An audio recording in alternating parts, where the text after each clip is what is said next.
क्या आपने कभी सोचा है कि आपकी जिंदगी वैसी क्यों बनती है जैसी आप बार बार सोचते हैं? क्यों कुछ लोग अपने सपनों को आसानी से हासिल कर लेते हैं जबकि कुछ लोग सालों तक संघर्ष करते रहते हैं? प्रसिद्ध लेखक और आध्यात्मिक शिक्षक नेविल गॉडार्ड अपनी पुस्तक द लॉ ऑफ अजम्पशन में बताते हैं कि हमारी बाहरी दुनिया हमारे अंदर की मान्यताओं और धारणाओं का ही प्रतिबिंब है।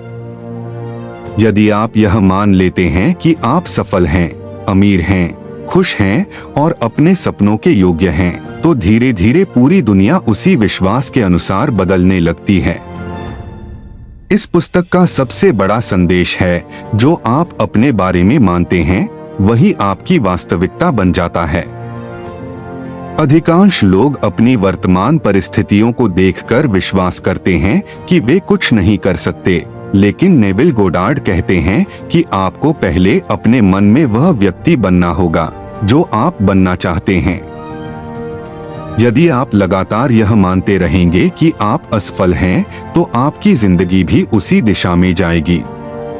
लेकिन यदि आप यह मान लेते हैं कि सफलता पहले से ही आपकी है, तो आपका मन, आपके निर्णय और आपके कार्य उसी के अनुरूप होने लगते हैं। पुस्तक बताती है कि हमारा अवचेतन मन वास्तविकता और कल्पना में ज्यादा अंतर नहीं करता। जब हम किसी इच्छा को पूरा हुआ महसूस करते हैं, तो हमारा अवचेतन उसे सच मानने लगता है। इसलिए नेविल कहते हैं कि केवल इच्छा करना काफी नहीं है, बल्कि यह महसूस करना जरूरी है कि आपकी इच्छा पहले ही पूरी हो चुकी है। उदाहरण के लिए, यदि आप आर्थिक स्वतंत्रता चाहते हैं, तो हर दिन खुद को उस व्यक्ति के रूप में महसूस करें जिसके पास पहले से पर्याप्त धन है। जब आपकी भावना बदलती है, तो आपकी वास्तविकता भी बदलने लगती है। नेविल गॉडार्ड एक शक्तिशाली सिद्धांत सिखाते हैं जिसे वे कहते हैं लाइव इन द एंड, यानी अपने लक्ष्य को भविष्य में मत देखिए, बल्कि ऐसे जीना शुरू कीजिए जैसे वह अभी इसी क्षण पूरा हो चुका है। यदि आप एक सफल व्यवसायी बनना चाहते हैं, तो अपने आप से यह मत कहिए कि मैं एक दिन सफल बनूंगा। इसके बजाय यह महसूस कीजिए कि मैं अभी सफल हूं। जब आप इस भावना में जीते हैं, तो आपका मन उन अवसरों और परिस्थितियों को आकर्षित करने लगता है जो आपको उस लक्ष्य तक पहुंचाती हैं। इस पुस्तक में कल्पना की शक्ति पर भी बहुत जोर दिया गया है। नेविल कहते हैं कि आपकी कल्पना ईश्वर की सबसे बड़ी देन है। आप जो भी बार बार अपने मन में देखते हैं, वह धीरे धीरे आपके जीवन का हिस्सा बनने लगता है। इसलिए सोने से पहले कुछ मिनट अपनी इच्छा पूरी होने की स्पष्ट कल्पना करें। खुद को उस स्थिति में देखें जहां आपका सपना पूरा हो चुका है। उस खुशी, उत्साह और संतुष्टि को महसूस करें।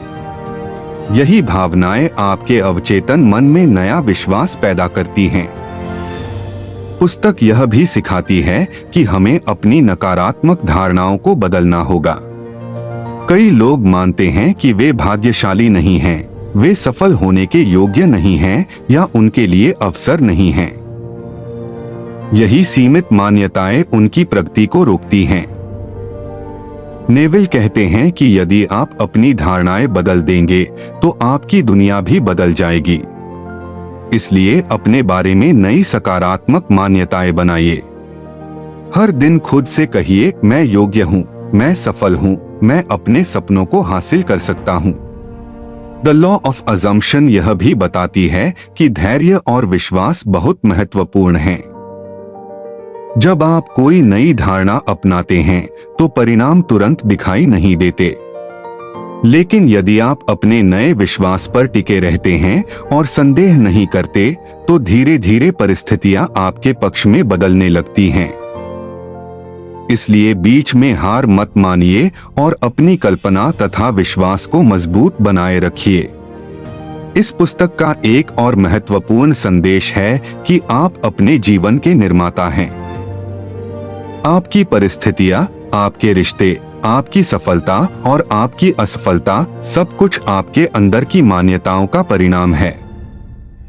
यदि आप अपनी बाहरी दुनिया को बदलना चाहते हैं तो पहले अपने अंदर की दुनिया को बदलना होगा।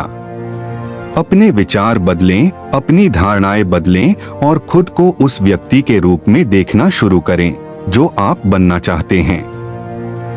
अंत में द लॉ ऑफ अजम्पशन हमें सिखाती है कि जीवन में कोई भी बदलाव बाहर से नहीं बल्कि अंदर से शुरू होता है। जब आप यह मान लेते हैं कि आपका सपना पहले से ही सच है, तो आपका मन और ब्रह्मांड दोनों उसे वास्तविकता में बदलने के लिए काम करने लगते हैं।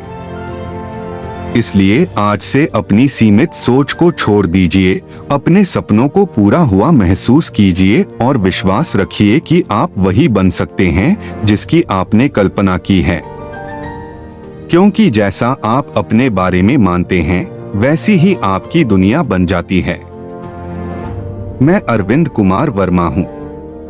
ऐसी ही बेहतरीन सेल्फ इम्प्रूवमेंट वीडियोस के लिए हमारे YouTube चैनल को सब्सक्राइब करें, वीडियो को लाइक करें और अपने दोस्तों के साथ शेयर करें। धन्यवाद।